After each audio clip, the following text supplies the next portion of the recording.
له عيش الحياه، تعيشها ما تحبهاش، عيشها.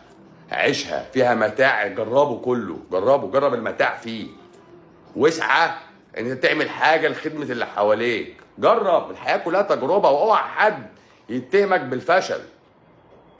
انا قدام كل نجاح في حياتي كان قدامه 20 فشل، 20 30 فشل مرتاح. فمع الدنيا كلها تجارب وخساره. يعني هقول لك على حاجه. اما جه الحجاج بن يوسف الثقفي وقتل سيدنا عبد الله بن الزبير بن العوام، وصلبوا وقال لهم مش هنزله غير لما تيجي اسماء بنت ابو بكر اللي هي ام عبد الله بن الزبير. يعني عبد الله بن الزبير اللي هو ابن الزبير بن العوام احد المبشرين، وامه اسماء بنت ابي بكر. تمام. فما تيجي يعلقوا يصلبوا ويقطع راسه ويقول لهم مش هنزله قبل، والصحابه في مكه وعبد الله بن عمر في مكه ومش عارفين ينزلوه، قال لهم مش هنزله غير اما امه تيجي.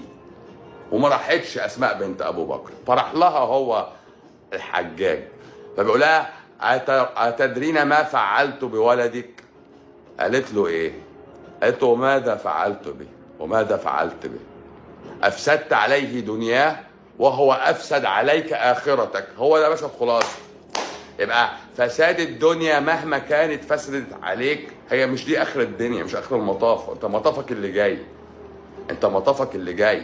فاهم حاجه ولا لسه؟ فانت ما تقعدش توجع لها دماغنا هنا. حياتك هنا مش ابديه. حياتك ايه؟ مش ابديه، حياتك قصيره. افسدت عليه دنياته وهو افسد عليك اخرتك. خلصت يا باشا. فساد الاخره هو المهم.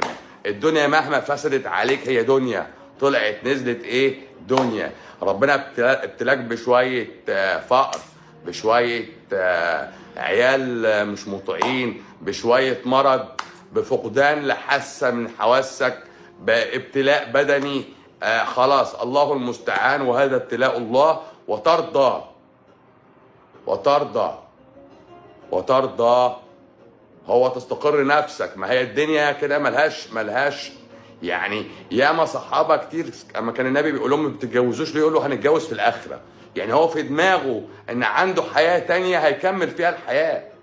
انت دايما باصص ان الحياه دي لازم تعمل فيها اللي ما اتعملش، تحوش فلوس وتكبر العيال وتظبط. ايه يا عم ده؟ ايه ده؟ ليه كل ده؟ اهدى كده على نفسك وابلع ريقك عشان تعرف تكمل، عشان تعرف تقابله بقى، وترجع تقابله فترجع تقول له انا